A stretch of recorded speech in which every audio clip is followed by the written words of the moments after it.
하나님 말씀 고린도전서 9장 23절부터 27절까지입니다. 하나님 말씀 고린도전서 9장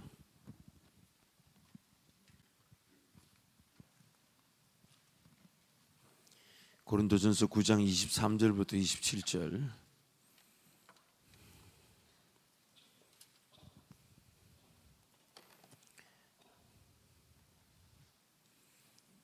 한 절씩 교독하겠습니다.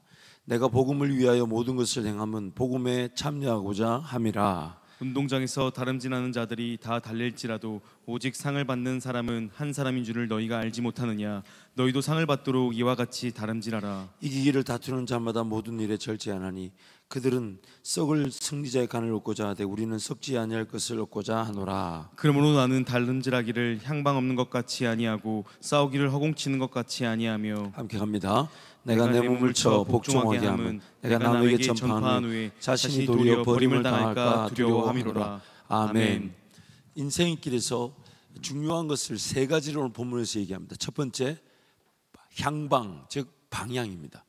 방향이란 말은 내 인생길이 과연 무엇이 가장 좋은 길일까?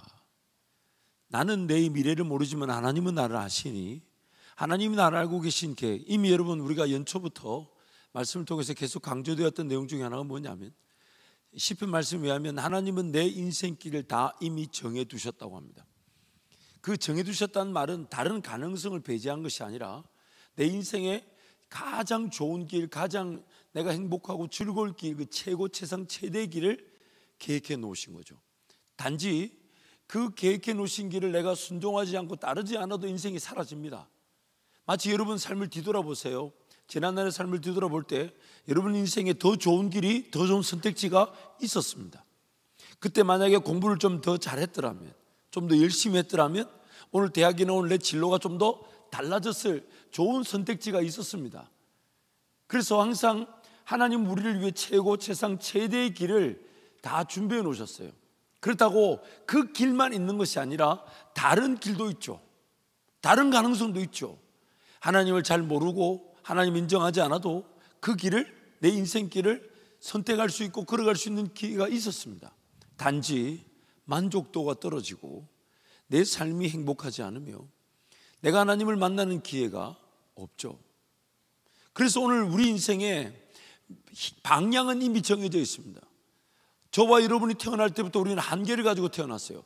모든 것을 다 잘하지는 못해요. 유전적인 요소가 있죠. 성장의 과정이 있죠.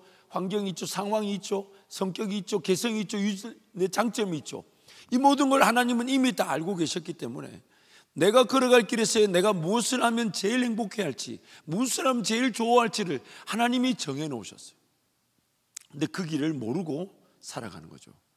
그래서 오늘 우리의 방향은 하나님이 나를 위해 예배해 놓으신 분명한 최고 최상 최대의 길이 있었고 그 길을 몰랐다 할지라도 지금 내가 호흡하고 있는 이 순간도 나를 위한 최고 최상 최대의 길이 있다는 겁니다. 지금 이 순간부터, 지금 이 순간부터 그것을 하나님께 묻는 거예요.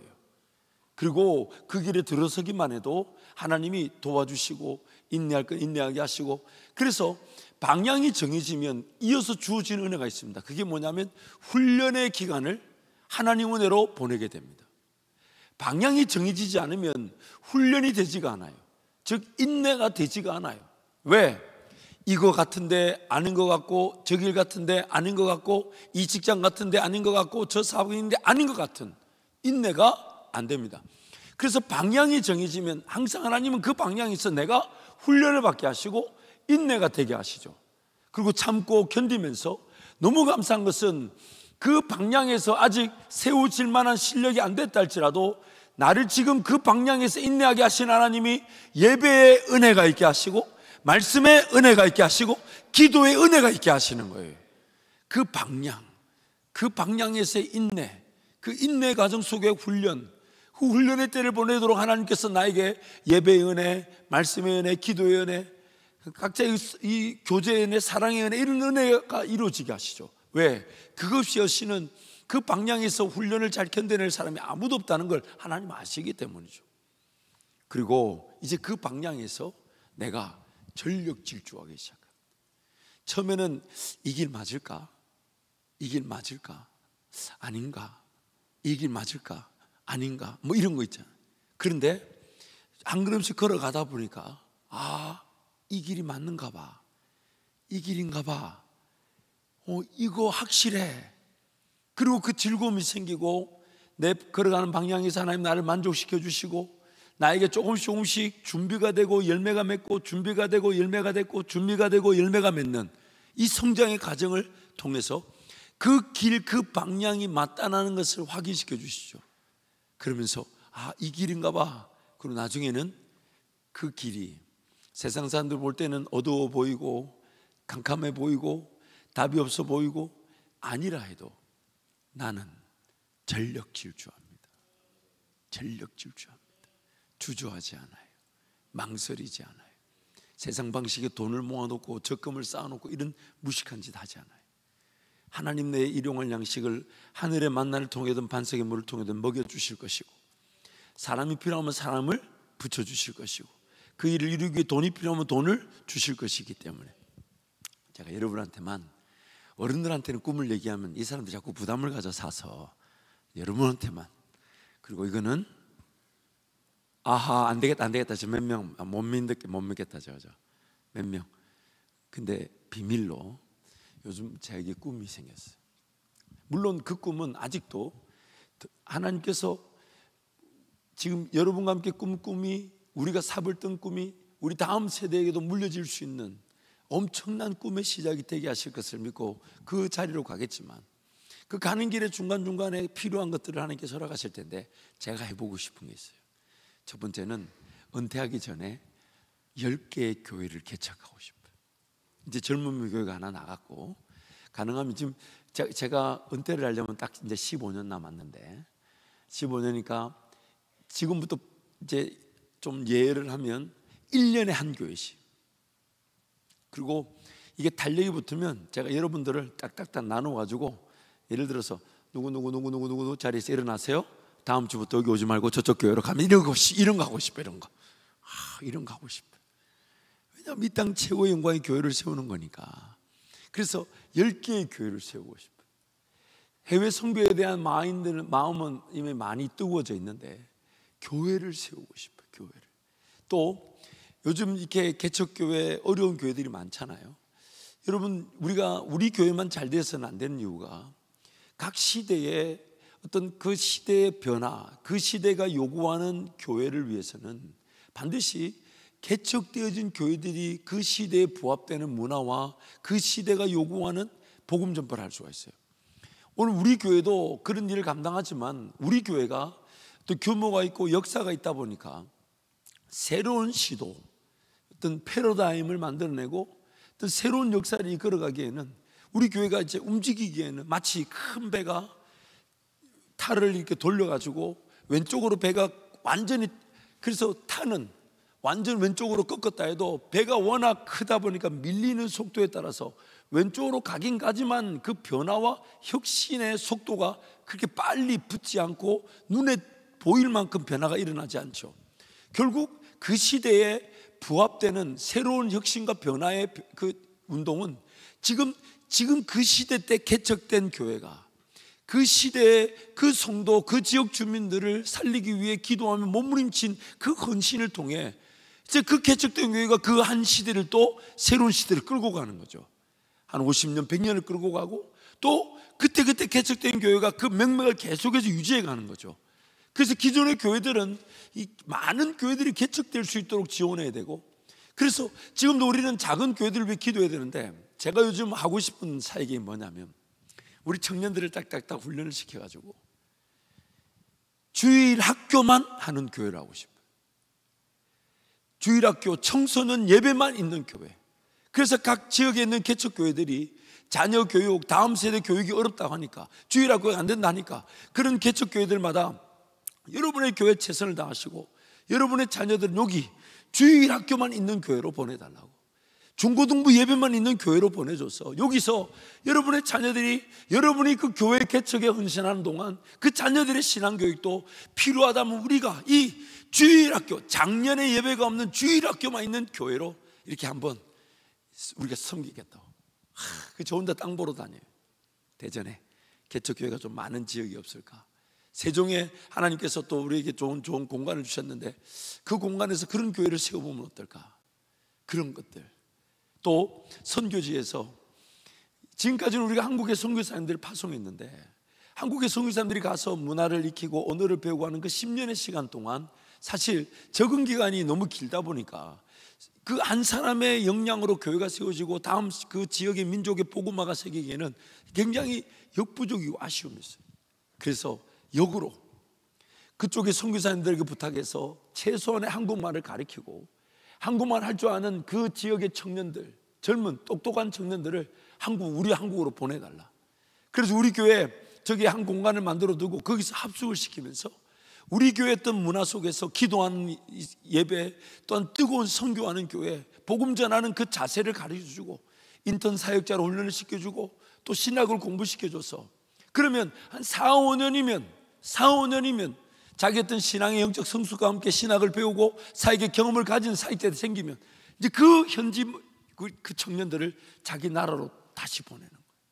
현지 사역자로. 그때 되면 이제 오늘 저와 여러분이 고민해야 될 게 여기서 같이 청년회 때 그들이 한국말을 배워서 우리와 함께 한국어로 예배하고 복음을 전해들고 그래서 사역자가 돼서 그들 가면 이제 그 친구들이 우리 청년 단기 선교팀 연결이 돼서 지속적으로 그 지역에 자기 나라 우리와 함께 공동체를 이뤘던 현지인들이 자기 나라에 가서 자기 나라 그쪽에 복음을 세우는 하나님 나라를 세우는 교회를 세우는 그런 사역자가 되는 거죠. 그런 것들 그거 해보고 싶어요. 그래서 이제 캄보디아에서 선교사님이 인원을 좀 선발해 오시면 이제 우리 이쪽에 기숙사를 만들어서 집어넣어 가지고 이제 우리 청년 공동체가 그들을 가르치고 한국말을 가르치고 함께 신앙의 교제를 나누고 그들이 자기 나라로 돌아갔을 때 교회를 세우고 그 나라에서 하나님 나라를 세우는 일꾼들이 될 수 있도록 우리가 공동체가 되는 거죠. 청년부 부흥 뭐 별로 어렵지 않아요. 전 세계에서 100명만 더 오면 돼.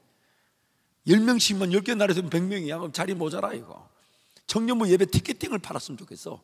그래가지고 예배 시간에 딱 미안합니다. 티켓이 또 끊어지니까 다른 교회로 가시라고 이런 거 해보고 싶어요. 그렇지 않아요 여러분? 우리 예배의 가치. 그러니까는 왜 나는 꿈을 얘기했는데 여러분 분위기는 뭐예요? 이게 대전? 정말 여러분 부모님들한테 그런 건 좀 배우지 마. 좀 발음도 좀 잘하고 설교가 길어지고 광고가 길어지는 건 무조건 여러분 탓이에요. 저 불신의 눈빛과 못 알아들은 눈빛으로 쳐다보니까 나는 광고를 했는데 못 알아보는 것 같아 다시 해는 거 같고 이런 거잖아 지금.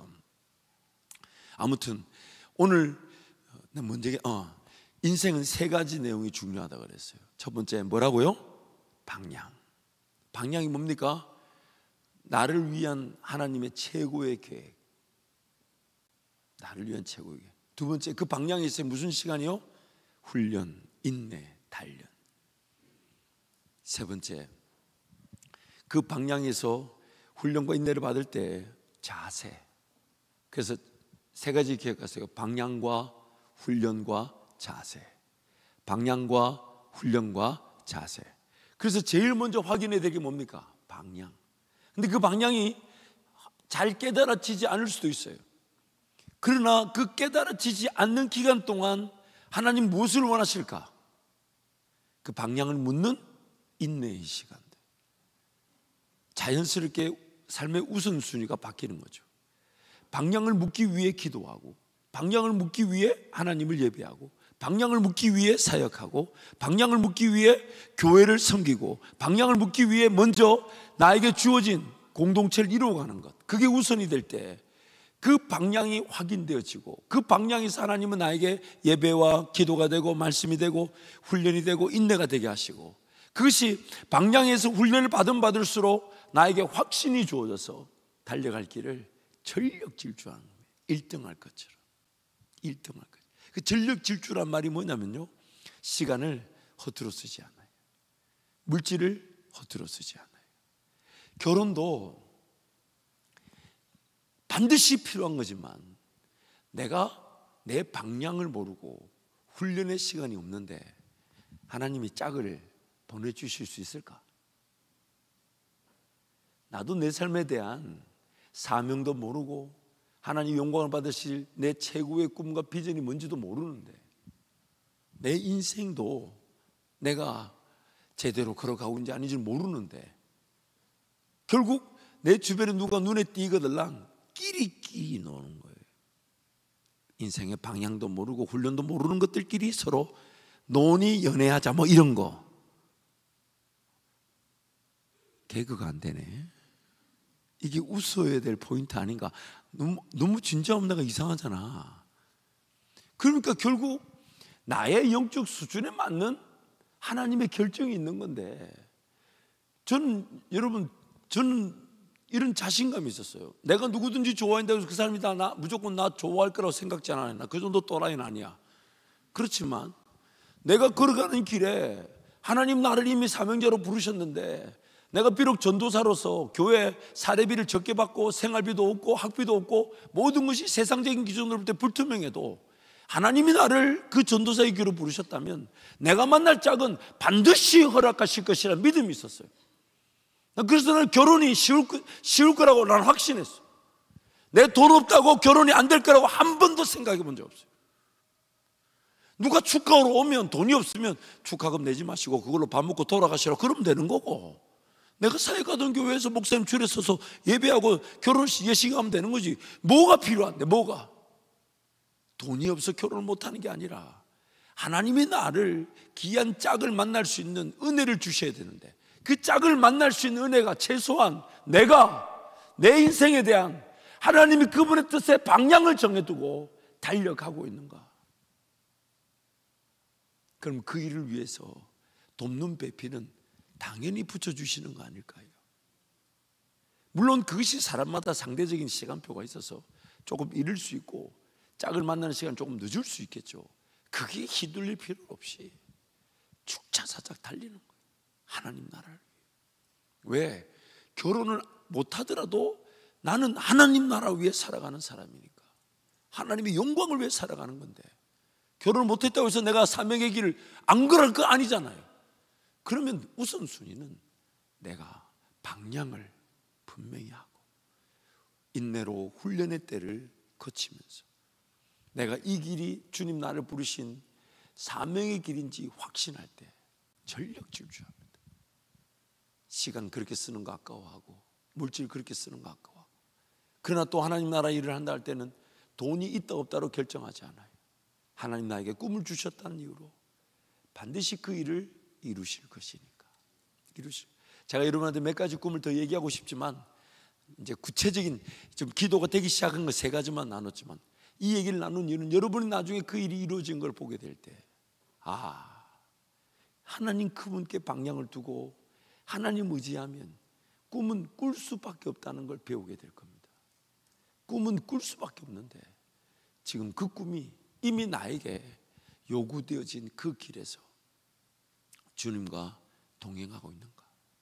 그래서 주님과 동행하기 위해 다시요 방향에서 훈련의 때를 전력 질주하는 것, 방향에서 훈련의 때를 전력 질주하는 것, 방향과 훈련과 자세, 이 세 가지가 지금 인생에서 갖추어져야 될 때예요. 그래서 지금 청년의 때 여러분 방향을 물어야 됩니다.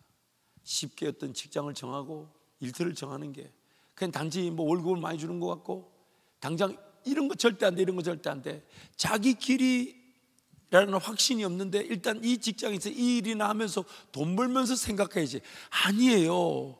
사람이 가진 에너지는 한계가 있기 때문에 내가 지금 내 길을 모르는데 다른 길에서 다른 직장에서 돈 벌면서 내 길을 찾는다는 건 우선순위가 바뀌어버렸어요. 안 찾아져요. 피곤하고 지쳐서 안 돼요. 어느 직장이 내 미래의 길을 찾을 수 있도록 여유를 주겠냐고요. 돈 주는 것만큼 일을 시키려고 할 텐데, 비단 작게 벌고 덜 벌더라도 제대로 가야 돼요. 제대로 가야 돼요. 모든 에너지를 쏟아서 내 인생 길을 찾고자 하는 일. 그래서 새벽을 깨우고 예배 시간들을 우선순위로 삼고 하나님과의 관계 중심을 세팅해 놓고 그 나머지 시간에 하나님 나에게 필요하다면 생활에 필요한 일을 주시되 제 인생 길을 찾기 위한 길이 되어야 되지, 제 인생 길을 몰라서 일단 이거라도 돈이라도 좀 벌고 용돈이라도 좀 벌고 이 직장 그렇게 다니지 않게 해달라고. 직장 가봐요. 여러분의 에너지가 그 내 길이 아닌데 그 직장에서 돈 벌면서 내 길을 찾을 수 있는 여유를 주는 데는 없습니다. 그러므로 오늘 이 젊음의 때가 아니면 그런 것도 못 해봐요. 나중에 자식이 생겨봐봐. 자식들 먹이어야 되는데 그런 기회가 여유가 있겠어요? 그런 여유가 없어요. 그래서 지금은 방향을 확인할 때, 방향, 평생에 걸어갈 방향. 물론 그것이 궁극적으로 예수 방향이며 교회를 배우고 교회가 되어서 교회를 세우는 방향일 것이며 하나님 나라의 영광을 위한 방향일 것이며 내 사명의 길일 것이며 내 십자가 지고 주님 따르는 길일 것이며 예수와 함께 죽고 부활하는 길일 것이며 성령의 인도하심에 따른 길일 것이며 성령을 위하여 심고 거두는 길일 것인데, 구체적으로 하나님께서 오늘 나에게 어떤 인생길, 어떤 직업, 어떤 영역에서 동행하자 하시는지 그걸 물어야 되는 거예요. 오늘따라 바지가 왜 이렇게 내려가지? 그래서 여러분, 그 방향에서 방향이 정해지면요 훈련을 받습니다. 잘 인내하게 도우신다고요. 그리고 그 훈련의 때를 지나면 나에게 확신이 주어져서 평생 그 방향으로 1등 할 것처럼 달려요. 1등. 이게 지금 우리가 누리는 은혜죠. 그 혼신의 물에 달리는 그 사람을 아무도 이기지 못합니다.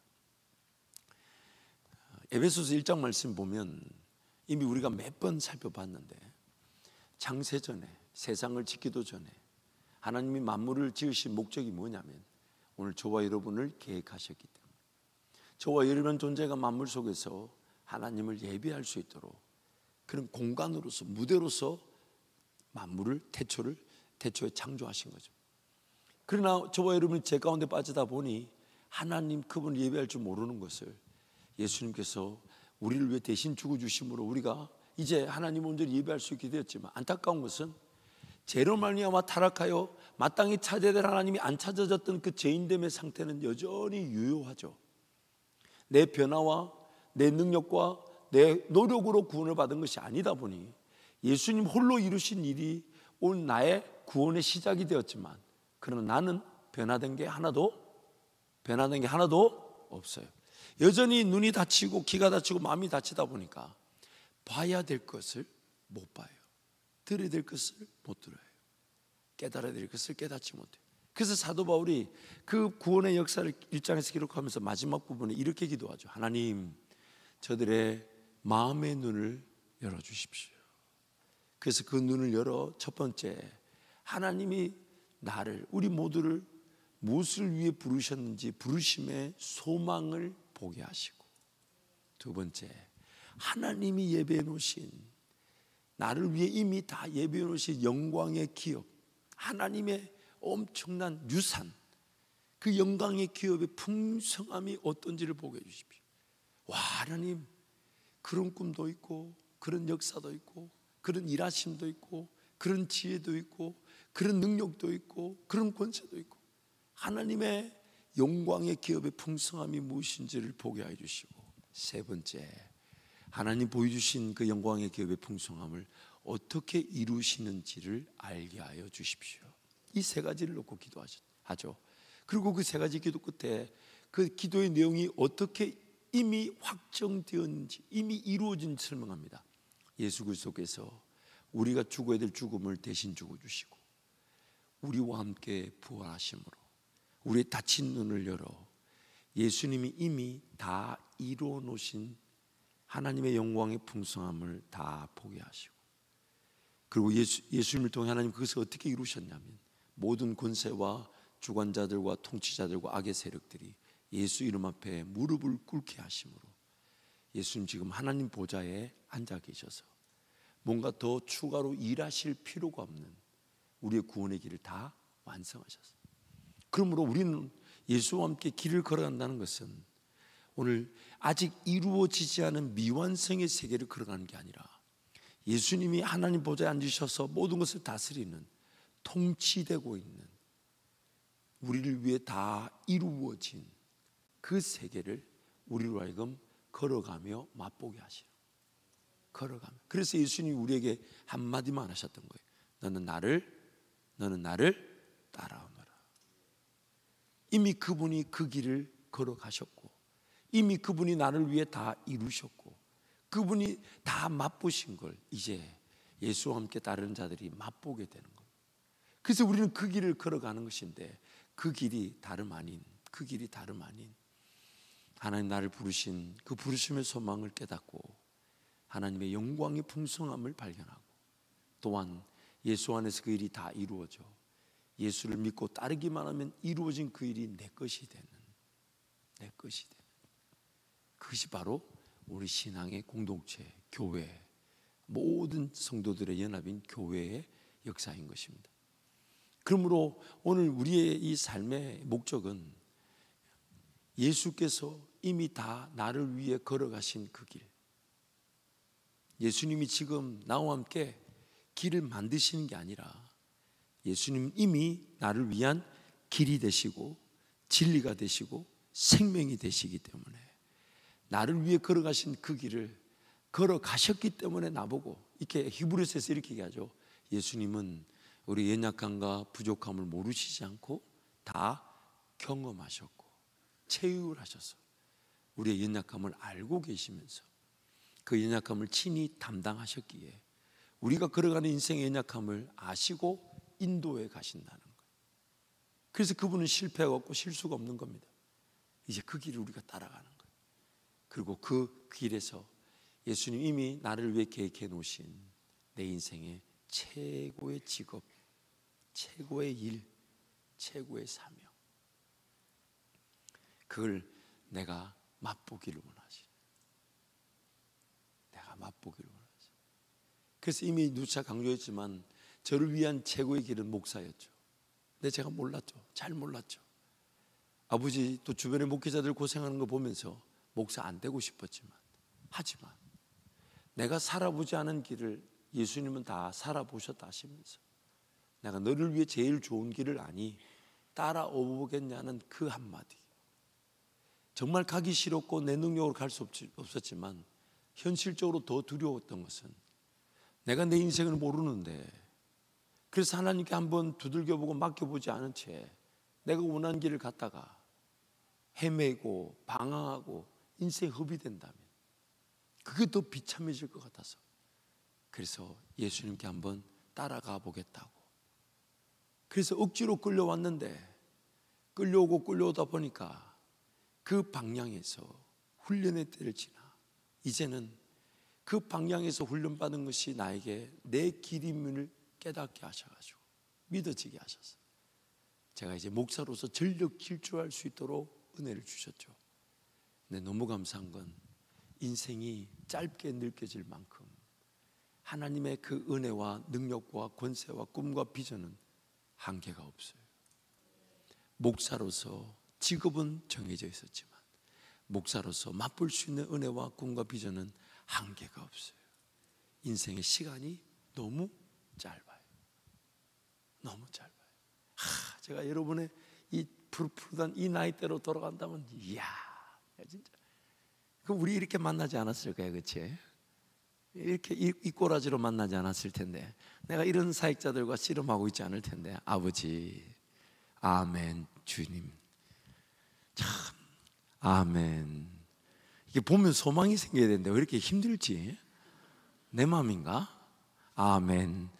김영진 목사 기도 더 많이 될 줄 믿습니다. 아멘. 이제 김동희 목사님 이제 개천 나갔으니 이제 김영진 목사님께 하나님께서 기회를 주셨으니 저도 기회를 주신 줄 믿고 기다리지만 기도하면서 승리하게 될 줄 믿습니다. 그러나 여러분도 같이 동력해야 되는데 빌립보서 2장 12절 말씀 보면 이런 말씀이 나오죠. 하나님께서 우리 안에 소원을 두고 그리고 그것을 행하게 하신다. 한번 따라할까요? 내 안에 소원을 두시고 행하게 하십니다. 로마서 7장 말씀, 특히 여러분 로마서 7장은 이따스 오브 엔센스, 그러니까 핵심 중에 핵심이라고 그러죠. 이따스란 말이 핵심이라는 헬라어인데 이 로마서 7장은 로마서 전체, 특히 로마서는 두 부류로 나뉘죠. 1장부터 8장까지 우리의 죄인됨, 우리의 문제, 우리의 연약함, 그로 인한 하나님의 은혜와 9장부터 16장까지 마지막 절반은 이제 하나님 은혜로 이 땅 가운데 우리가 걸어가면서 맛보게 될 하나님의 뜻과 인도하심과 그 적용과 우리 인생의 그런 구체적인 관계, 또 나라와의 관계, 민족과의 관계, 복음과의 관계, 또 지금 예수를 믿지 않는 이스라엘과 유대인들과 우리의 관계, 이런 것들을 적용하면서 끝나죠. 그래서 1장부터 8장까지가 이론이라면 9장부터 16장까지는 실전이라고 말할 수 있죠. 그래서 1장부터 8장까지 내용 중에 7장이 가장 핵심인데, 7장에 보면 우리의 죄인됨을 이렇게 딱 단조로 고발하고 있어요. 첫 번째, 우리는 무엇을 원해야 될지 모르며 잘못된 것을 원한다는 겁니다.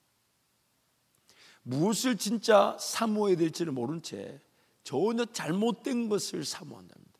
그게 바로 죄라는 거죠. 성령의 그런 인도하심과 성령의 꿈과 성령의 비전을 사모할 줄 모르고 전혀 엉뚱하게 자기 욕구, 자기 욕심, 삶에 대한 어떤 부담, 먹고 마시고 입어야 된다는 그런 생각, 이런 것들이 가득 차게 된다. 그래서 원하는데 원해야 될 것을 원하지 못한 채 그 원하지 말아야 될 것을 원하는데, 너무 안타까운 것은 원해야 될 것을 원하지 못하고 원하지 말아야 될 것을 원하는데, 너무 안타까운 것은 행할 능력이 없다는 것. 원함은 내게 있으나 행할 능력이 내게 없다. 그래서 오늘 우리의 문제는 뭐냐면 잘못 원하고 있는 걸 발견해야 돼요. 내가 지금 잘못된 목표, 내가 삶에서 지금 내가 뭘 바라고 기대하고 소원하는 잘못된 것들, 마치 그릇이 더러운 것들이 담겨져 있어서 그걸 깨끗하게 만들어야만이 그 그릇이 그릇답게 담겨져 쓰임받을 수 있는 것처럼, 내가 이미 내 안에 하나님의 소원이 없는데도 뭔가 하고 싶고, 하나님이 꿈이 없는데도 내가 뭔가 차지하고 싶고 이루고 싶은 것들, 잘못 원하고 있는 것들을 발견해야 돼요. 아, 이거 잘못된 거구나. 이렇게 길을 선택하면 안 되는구나. 이렇게 직장을 정하면 안 되는구나. 이렇게 사업하면 안 되는구나. 이렇게 인생을 살면 안 되는구나. 내가 잘못 원했구나. 그것을 발견하고 그것을 드러내고 이제 정말 바라는 것, 내 안에 담겨져야 될 것, 내 인생의 방향, 나만이 걸어갈 길, 나만이 하나님 앞에 영광을 돌릴 그 길을 발견하고 원해야 되는데, 그게 하루아침에 발견이 되지 않으니, 그래서 무엇을 원해야 되냐면 목자 대신 예수님 만나기를 원하는 것이고, 목자 대신 예수님 음성 듣기를 원하는 것이고, 예수님 그분을 만나기를 원하는 것이죠.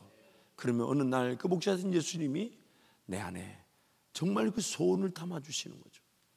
그리고 이제 그 소원이 담겨지게 될 때 오늘 우리는 그것을 행할 능력을 또 구해야 됩니다.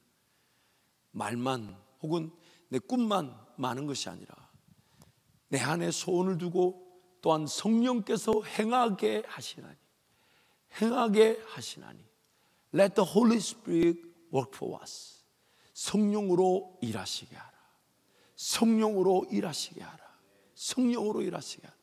그래서 우리는 항상 하나님 앞에 이렇게 간구해야 돼요. 하나님, 나는 지금 무엇을 원해야 될지 모릅니다.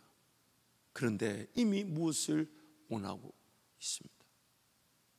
정말 원해야 될 것은 원하지 못한 채 다른 것을 좋아합니다. 세상의 문화, 오라, 유행, 습관. 종종 이렇게 수련회를 가거나 1박 이렇게 수련회를 가보면 제가 청년들 보면서 너무 안타까운 게, 예배 시간에 그렇게 졸고 피곤한 척 하다가 자기 직전에 핸드폰 보는 능력이 있다는 걸 깜짝 놀랐어요. 예배 시간에는, 그래서 내가 그 조는 게 안타까워서 일찍 마쳤는데, 감아보니까 예배 시간에 졸고 힘을 얻어 자기 직전에 핸드폰 쇼츠를 이렇게 뭔가 이렇게 보고 틱틱틱 이러면서 이렇게. 야, 그거 보면서 이빨 꽉 깨물어서 다음부터 조는 놈 빼고 안 조는 놈을 대상으로 말씀을 전해야 되겠다. 너무 놀랍죠. 여러분도 그럴 때 있죠. 정말 피곤해서 자야 되는데, 정말 피곤해서 자야 되는데 안 자고 딴짓하는 나, 너무 신비롭지 않아요? 뭐 예를 들면 이런 거지. 밤에 야식 먹으면 안 되놓고 치킨을 시켜. 아닌가? 아닌가? 맨날 그놈의 다이어트는 내일부터래. 오늘이 아니라 내일부터래.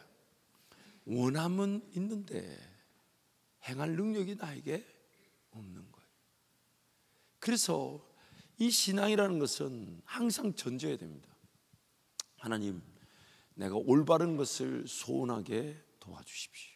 또한 그 소원한 것을 하나님이 이루어 주셔야 합니다. 하나님이.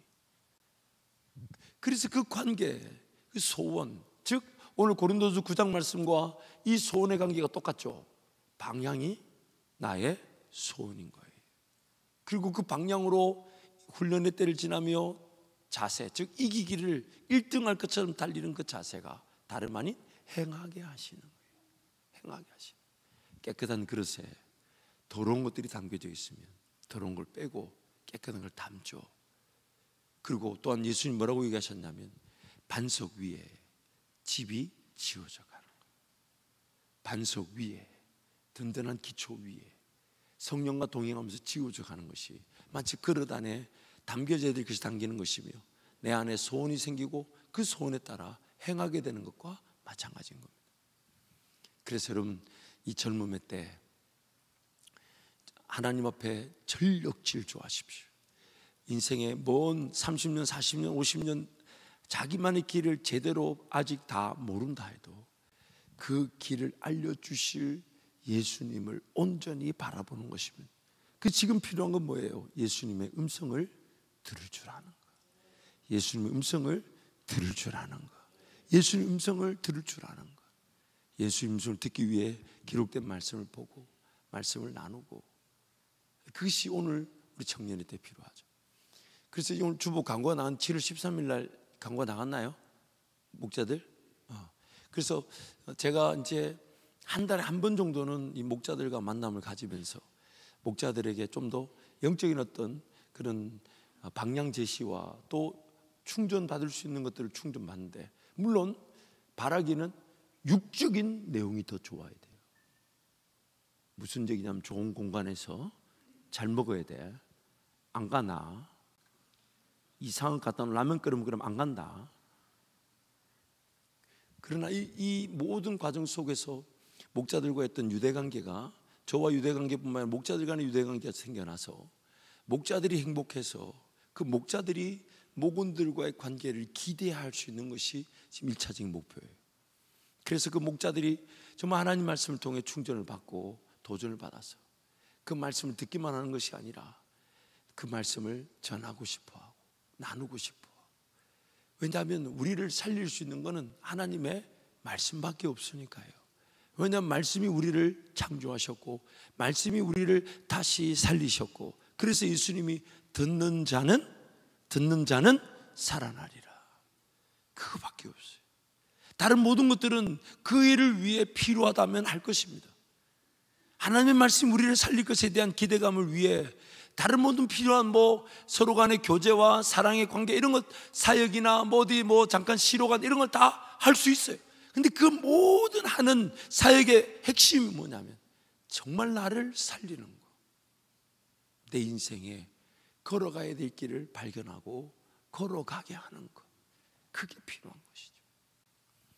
말씀을 좀 정리해 보겠습니다. 너무 일찍 마치나? 몇 번 했나? 짧은 거지? 짧은 거지? 그 무슨 뜻이야? 이거를 하면 뭐 하라는 얘기지? 제가 언젠가 그 기도의 예언의 은사를 가지신 목사님이 LA에 집회하러 오셨을 때가 있습니다. 물론 제가 그분에 대한 존함은 들었었는데 주일날 어느 교회에서 이제 이 기도 집회를 하신다는 얘기를 들었어요.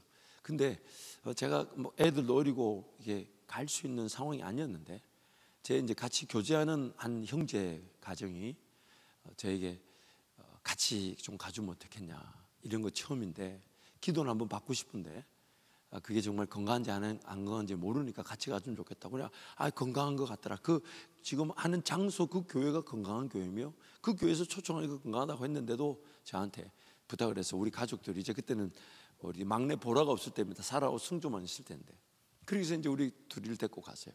근데 그 교회가, 여러분 그 로키라는 영화 모르지? 로키 영화 아는 사람들, 사콤 로키 알지? 로키. 아멘. 주여 결혼할지어다. 아멘. 어쨌든 근데 로키라는 영화를 찍었던 그 복싱 경기장을 이 교회가 샀어요. 시에서 그거를 팔았는데, 그래서 그 예배당은 이게 전체가 이제 자석인데 한쪽 그 스크린을 두고 무대를 두니까 그 뒤로는 이제 못 써도 앞쪽에 있는 의자만 바닥에 놓고 위에 있는 관중석만 깔아놔도 7,000석이에요. 7,000석. 만 몇천 석이니까. 그래서 이제 그 교회를 이제 찾아갔어요. 거기 가서 이제 예배당에 들어갔더니 세상에 기도 받으려고 한 2,000명이 줄 서 있는 거예요. 2,000명이. 그래가지고 저는 애들도 있는데 얘네들 데리고 막 기도 받기는 그렇고, 그래서 다 받으면 받겠지 싶어서 저 기다리고, 그 형제 가정은 이제 먼저 줄 서서 이제 받으라고. 그래서 이제 전 기다리고 있고 마지막 때쯤 올라갈 거라 생각하고 있는데, 이제 그 형제 가정이 줄 서 있다가 한 절반쯤 됐을 때 드디어 순번이 돼서 딱 서서 기도를 받았는데, 저 앞에서 기도 받으니까 뭐 내용을 내가 들을 수 없었고, 단지 그 형제가 기도 받다가 얼마나 뒤로 세게 넘어가는지 나는 걱정했어. 이게 사람이 완전 이렇게 뭐라고 그래, 이거 뭐라노? 이거 너끼리 하는 말 있잖아. 뭐예요? 이렇게 떡실신? 그리고 내가 보니까 기도를 하는데 손이 닿지도 않았는데 뒤로 완전히 그냥 이렇게 사람이 이렇게 넘어가는 거 있잖아요. 이렇게 넘어가는 거. 완전히 뒤로 넘어가더라고. 와, 난 그래서 저분 머리 다치지 않았나 싶었는데, 나중에 이제 조금 그 입신 상태가 지나고 난 다음에 깨어서 걸어오는데 둘이서 얼마나 눈물을 흘리며 오는지. 그때가 결혼한 지 한 2, 3년 됐을 때인데 두 사람에게 자녀가 없었어요. 근데 그분이 사람이 많으니까 뭐 얘기를 들어주고 이럴 시간 없고 무조건 서 있으면 이렇게 지나가면서 그냥 기도만 해주고 지나갔는데, 그 형제 부부 앞에 딱 서서 첫 마디가 아들을 주실 것이고 이름을 아론이라고 하라고, 그렇게 얘기를 했다는 거예요. 그러니까 이 형제가 자기 사정을 말하지도 않았고 뭘 필요로 하는지를, 뭘 제일 원하는지를 나누지도 않았는데 딱 오자마자 이름까지 줬다는 거예요. 아론이라고. 그 말 듣자마자 어떻게 뒤로 완전히 그냥 그래서 울면서 온 거예요. 그 너무 감사하잖아요. 그리고 이제 우리도 마침내 때가 돼가지고 제일 끝에 섰다가 가서 이제 제가 사라를 앞에 세우고 제 아내가 이제 승주를 놓고 저부터 기도를 해주시는 거야. 근데 저부터 기도해 주시려다가 애들 기도를 먼저 해주시겠다고. 그래 애들이 이렇게 사라를 기도하고, 사라 기도가 내가 기억이 안 나는데 승주 기도는 기억나. 참 사람이 얄팍해서 기도를 들어보면 승주 것만 기억나는 이유가 있어요. 그게 뭐냐면 승주를 고 기도하는데 뭐라고 기도하냐면 사라는 좀 영적이었던 것 같아요. 그래서 기억이 잘 안 나고 승주는 굉장히 육적이었어. 그게 무슨 내용이냐면 하늘에서 단비가 엄청 내린다고. 그래 놓고 다시 저를 기도해 주시려다가 다시 승주 머리에 손 얹고 다시 기도하시더니 금비가 내린다고. 그게 귀에 쏙 들어오대. 지금도 사라는 뭘 기도했는지 나 잘 모르겠어. 기억이 안 나는데 그때 들을 때는 좋다 이랬는데, 사라 거는 영적이어서 좀 기억이 안 나는데 그 승주 거는 비가 내리는데 금비가 내린다는 거예요. 우리 둘이서 얼마나 아멘인지 몰라요. 아무튼 그러면서 이제 저를 먼저 기도해 주는데, 제가 그때 교회 사역을 내려놓고 조금 이렇게 전도하면서 이제 성경 공부하면서 이렇게 시간을 보내고 있을 때였어요. 그때 이제 새벽에 성경 공부도 있었고 화요일, 수요일, 금요일 이렇게 세 팀, 총 4팀이 있었는데 한 30여 명 정도 전도해서 이렇게 성경 공부를 하고 있을 텐데 하나님 저에게 자꾸만 떠나야 된다라는 신호를 주셨는데, 제가 어디로 가야 될지 모르니까 그냥 주저주저하고 있었던 것 같아요. 떠나야 될 때 신호가 주어지면 주님 어딘지 모르지만 주님 가자 하시면 가겠습니다 이렇게 해야 되는데, 그 떠나야 된다는 신호가 뭔지 몰라서 이렇게 주저주저하고 있을 텐데 저한테 첫 마디가 아들아 내가 너한테 다 말해줬는데 너 뭐하고 있냐 이러시는 거예요. 그래가 저도 그날 뒤로 완전히 그냥 자빠져가지고 뒤로 쓰러져 있고, 근데 쓰러져 있는데 그 다음 제 아내 기도잖아. 그게 궁금해가지고 쓰러져서 이렇게 저 쓰러졌지만 쓰러져서 그 감격에 감사하는 마음에 쓰러져가지고 감사하지만 또 이렇게 길을 이렇게 해가지고 들어보니까 제 아내한테 이렇게 기도해 주셨어요. 믿음의 은사가 있으니 두려워하지 말라고. 그 말 듣는데 제 머릿속에 결혼 때부터 지금까지 아내와의 상황 속에서 제가 욕심 부렸던 잘못 이해했던 것들이 영화 장면처럼 지나갔어요. 저는 기도하러 가면 좀 아내도 한 2시간 같이 눈물 흘리고 기도해 주면 좋겠는데 이 사람은 뭐 30분 정도 지나면 벌떡 일어나 나가고 이러는 거야. 그래서 늘 아쉽고, 그리고 가정에서 예배를 드리면 뭔가 좀 사모함이 있는데 기도만 하자 그러면 좀 대충 하는 것 같고 대강하는 것 같고, 그러나 항상 그게 그렇다고. 이미 여러분도 알다시피 결혼 전에야 뭐 이런저런 얘기할 수 있지, 결혼하고 나면 남자 인생은 끝이에요. 뭐 발언권도 없고 뭐 우리 집에 강아지 안 키우는 게 당연하지. 강아지까지 왔다는 순번 5번째로 밀릴 판이야. 정말 불쌍하죠. 이사 갈 때 강아지 안고 탄다는 건 남들 심정을 충분히 이해가 돼요. 남편 안 데리고 갈까 봐 강아지 안고 탄다는 그 남편의 비애가 남 얘기 같지가 않아. 아무튼 근데 믿음의 은사가 주어졌다는 얘기를 듣는 순간 제 욕심이라는 게 확, 가만히 들어보면 제 안에는 단어 하나도 반복되지 않고, 기도한다면 그 기도한 것을 믿고 하나님께 은혜를 기다렸는데 나는 믿음이 없다 보니까, 그래서 기도 시간이 길어진 이유가 뭐냐면 했던 말도 하고 했던 말도 하고 이렇게 기도하고 저렇게 기도하고, 그리고 또 못 믿어 혼자 그거 하도, 그게 그 순간에 제 머릿속에 영화 필름처럼 지나갔어요. 그때부터 제가 아내와 저와의 그런 신앙적인 갈등이 싹 사라졌어요. 근데 요지는 그분들이 이제 자식이 없는데 자식이 있다는 얘기를 들었잖아요. 그때가 2005년인가 그래요. 그 지금 딱 2025년이니까 24년이니까 한 20년, 19년 정도 지났죠. 어떻게 됐을 것 같아요? 분명히 하나님이 자녀가 없는 거를 묻지도 않으셨는데 알고 계셔서 그 부부에게 자녀가 없으나 주실 거라고 이름을 아론이라고 지으라고 이름까지 줬어요. 지금 그들 가정에 자녀가 있을까요? 없을까요?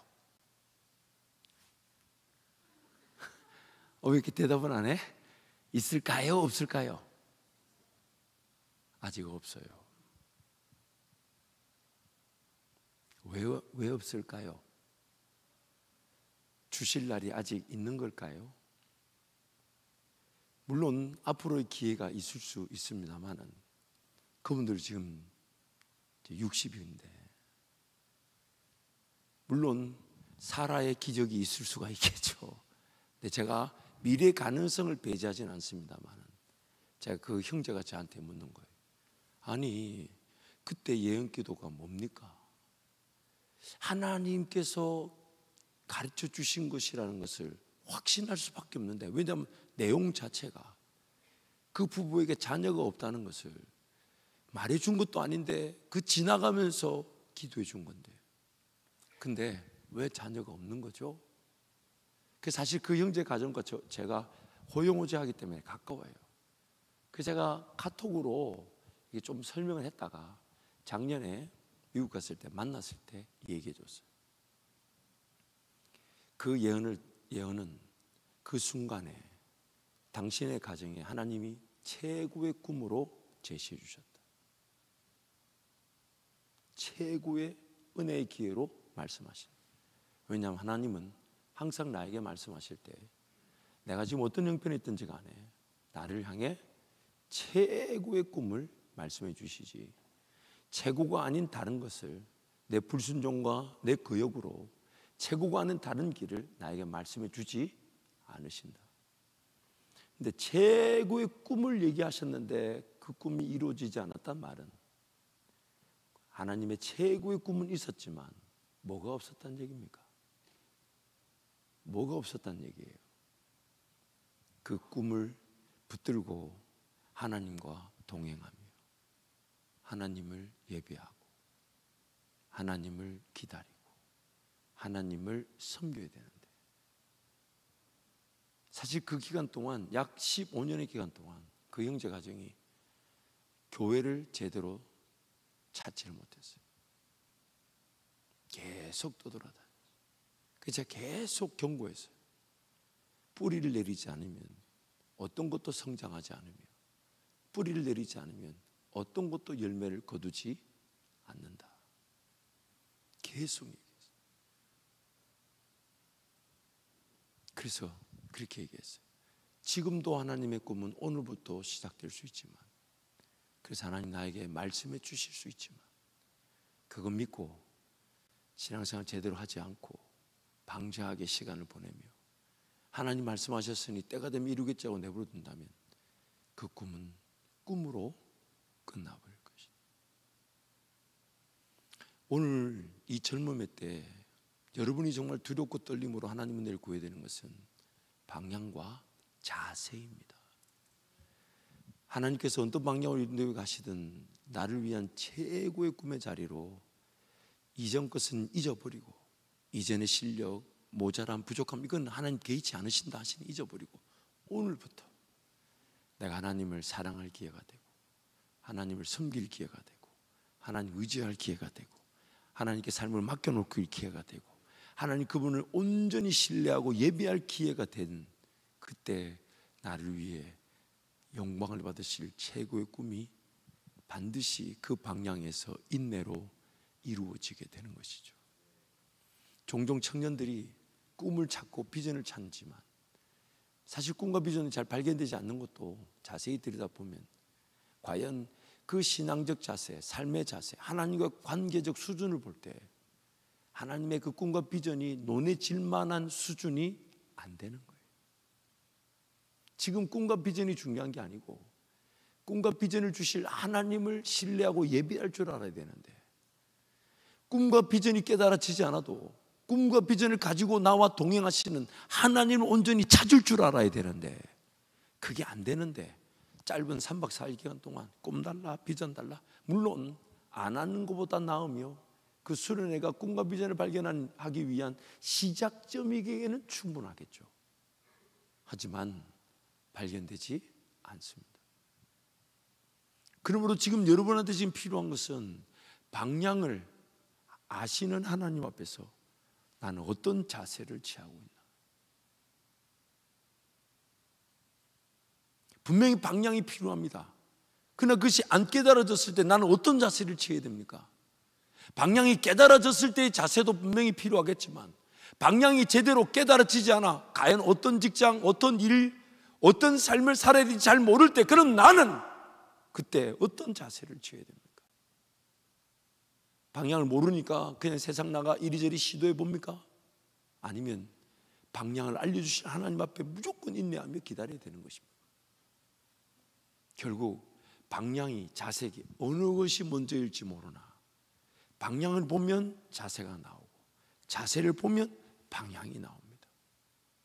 방향을 몰라도 방향을 알려주실 하나님을 부여잡는 자세가 나오면 방향은 반드시 나타날 것이고, 또한 방향을 모르지만 살아계신 하나님을 섬길 수밖에 없어.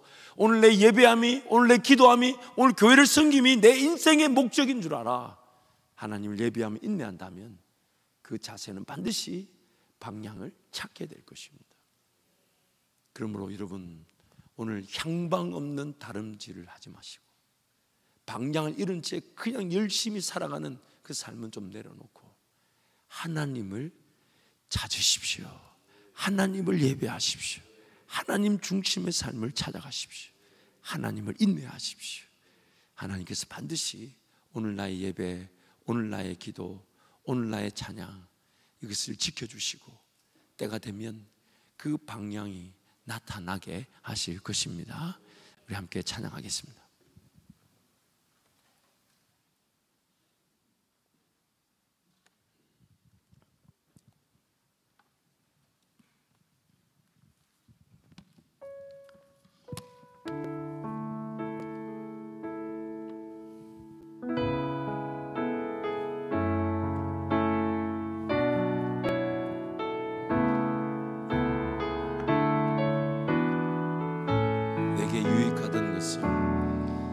내게 유익하던 것을 다해로 여기네.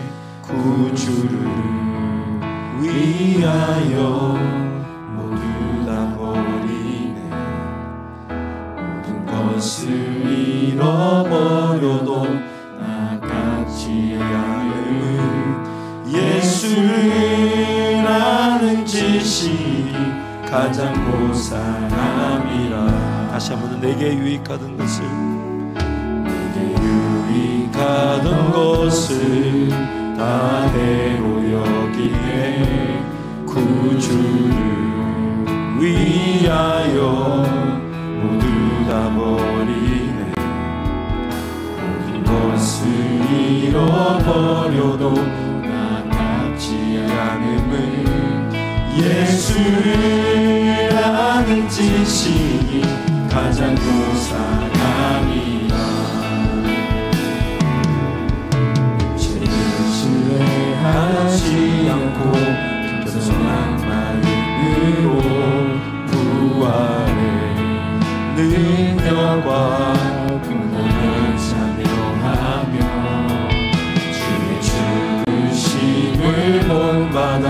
그리스도를 얻고 예수의 안에서 발견되려 합니다. 표대를 향하여 그리스도 예수 안에서 부름의 상을 위하여 달려가노라. 이전에 있는 것을 모두 잊어버리고 앞에 계신 그리스도께로 달려가노라. 육체를 신뢰하지 않고 겸손한 마음으로 부활의 능력과 고난에 참여하며 그의 죽으심을 본받아 그리스도를 얻고 예수의 안에서 발견되려 합니다. 표대를 향하여 그리스도 예수 안에서 부름의 상을 위하여 달려가노라. 이전에 있는 것을 모두 잊어버리고 앞에 계신 그리스도께로 달려가노라. 표대를 향하여 그리스도 예수 안에서 부름의 상을 위하여 달려가노라. 이전에 있는 것을 모두 잊어버리고 앞에 계신 그리스도께로 달려가노라. 표대를 향하여 그리스도 예수 안에서 부름의 상을 위하여 달려가노라.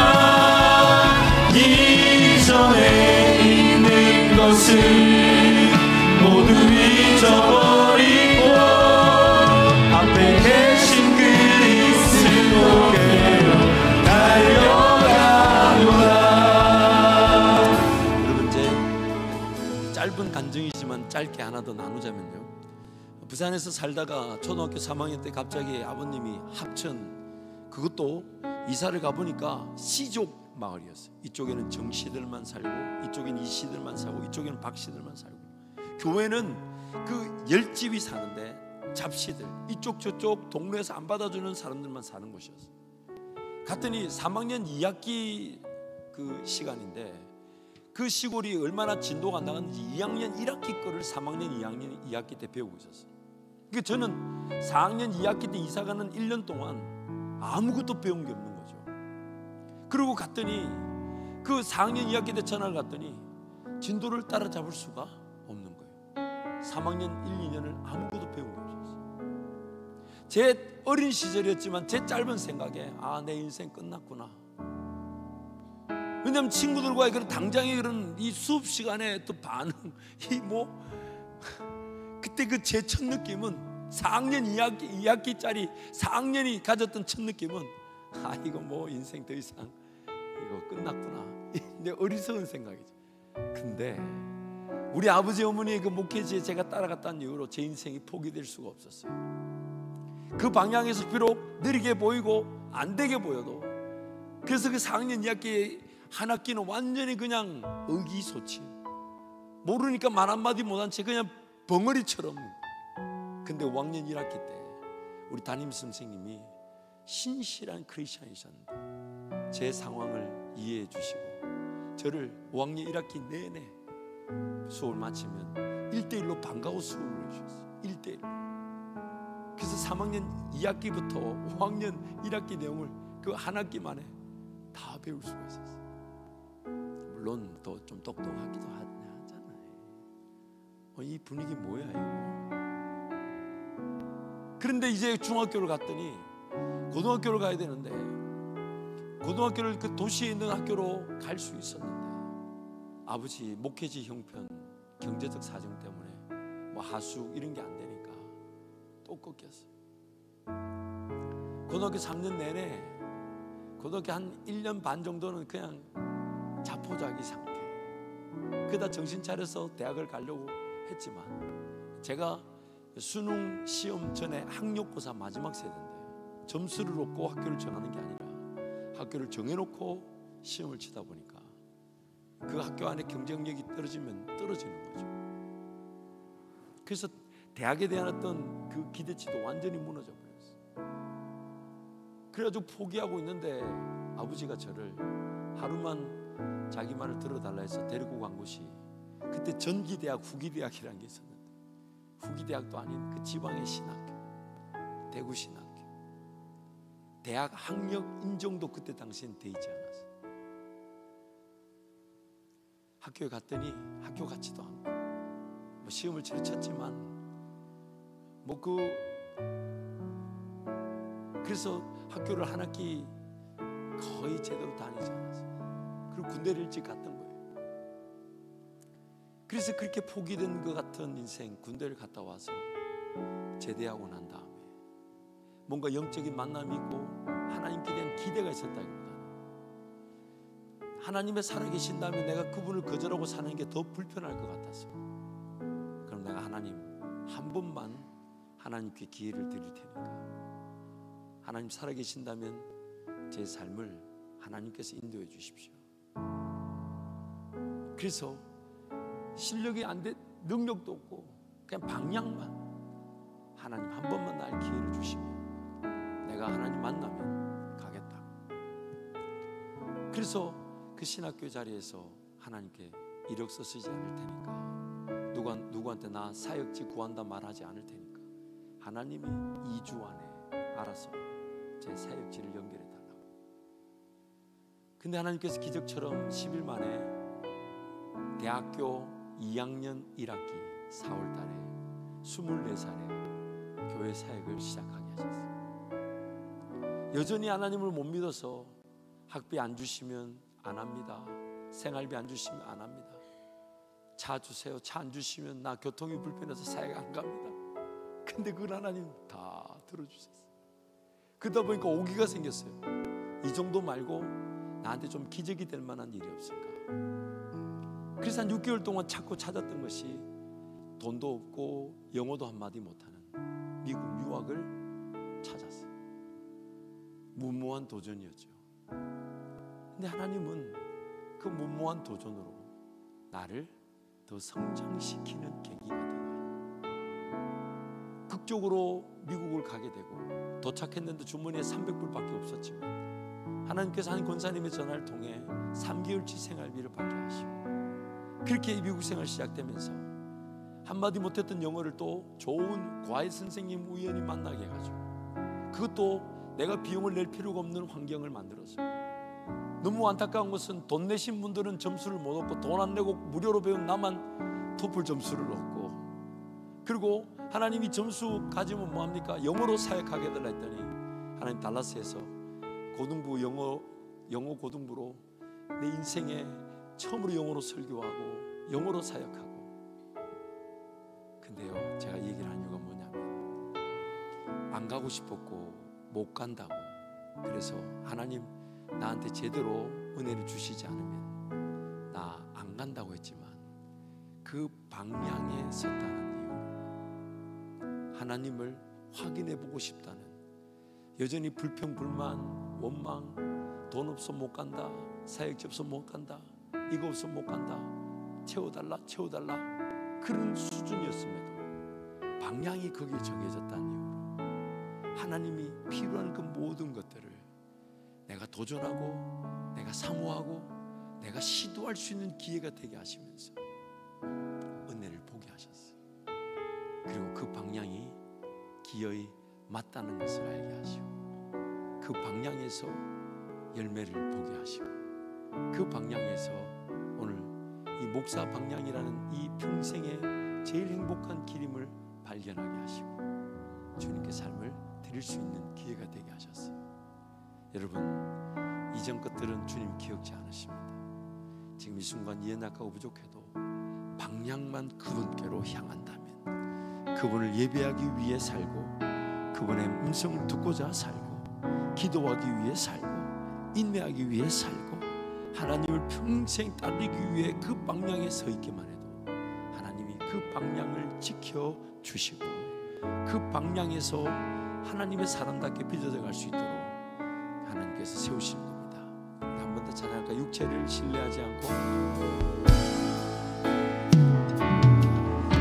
육체를 신뢰하지 않고 겸손한 마음으로 부활의 능력과 고난에 참여하며 그의 죽으심을 본받아 그리스도를 얻고 예수의 안에서 발견되려 함이라. 표대를 향하여 그리스도 예수 안에서 부름의 상을 위하여 달려가노라. 이전에 있는 것을 모두 잊어버리고 앞에 계신 그리스도께로 달려가. 표대를 향하여 그리스도 예수 안에서 부름의 상을 위하여 달려가노라. 이전에 있는 것을 모두 잊어버리고 앞에 계신 그리스도께로 달려가노라. 표대를 향하여 그리스도 예수 안에서 부름의 상을 위하여 달려가노라. 이전에 있는 것을 모두 잊어버리고 앞에 계신 그리스도께로 달려가노라. 자, 다시 한번 통성으로 기도하겠습니다. 인생의 가장 중요한 것은 방향입니다. 그 방향이 아니고서 살아가는 삶은 사라지는 모든 순간이 허비되는 것이며 낭비되는 것이며, 오히려 인생의 시간을, 그 젊은 날을 낭비한 것을 후회할 수밖에 없는 그 날만 오게 됩니다.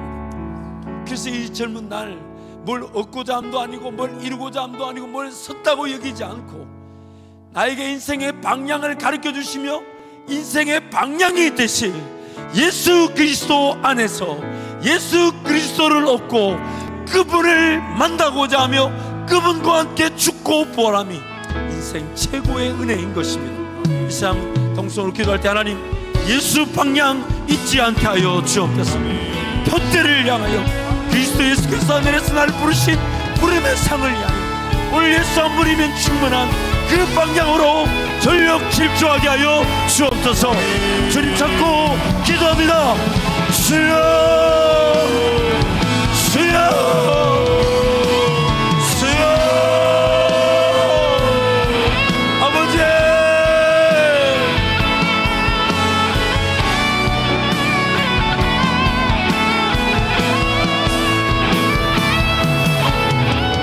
아버지, 하나님 아버지, 이 참만 잘못을 취하고 못을 얻고 먹고 이루고 먹고 섰다고 착각하지 않게 해주시고 예수 방향에서 예수 한 분이면 충분한 예수 예배자, 예수 동행자, 예수 그리스도 이름으로 기도하며 예수 그리스도를 기다리는 순종하는 따르는 자 되게 하여 주옵소서. 주여,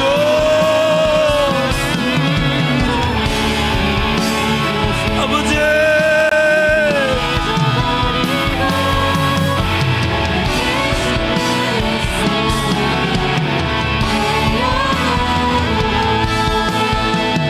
표대를 향하여 그리스도 예수 안에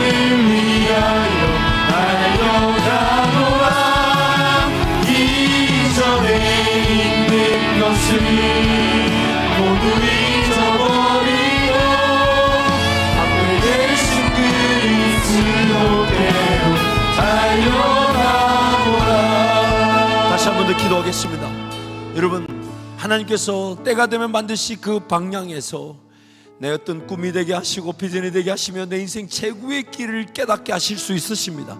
그러나 그리 아니하실지라도 오늘 내 삶의 주인은 하나님이시며 내 삶의 존재 이유는 내 인생 최고의 직업을 모르고 최고의 길을 몰라도 오늘 나는 무엇이 가장 소중한지, 나는 무엇을 해야 되는지, 하나님 무엇을 원하시는지, 그래서 그것이 마땅한 예배가 되며 마땅한 기도가 되며 마땅한 섬김이 되며 마땅한 사랑이 되며 마땅한 복음 전파가 되며 마땅한 하나님 나라를 위해 살아가는데, 하나님은 그 자세를 보시고 꿈꿀 만한 꿈을 꾸게 하시고 방향을 제시하시고 달려가자 하시는 것입니다. 결국 우리 인생의 방향은 구체적으로 어떤 꿈과 비전과 직업으로 나타날 수 있지만 우리 인생의 방향은 궁극적으로 예수님 한 분이면 충분하여 예수 즐거워할 줄 알고 예수 기뻐할 줄 알고 예수님 만남이 행복인 줄 알고 예수와 동행하고자 하며 예수를 기다리는 것이 우리 인생의 방향인 것입니다. 그 일에 전력 질주할 때 하나님 반드시 우리의 구체적인 꿈과 비전의 길을 나타내어 주실 것입니다. 주님 찾고 함께 기도합니다. 주여, 주여, 주여. 아버지, 아버지, 아버지, 아버지, 아버지, 아버지.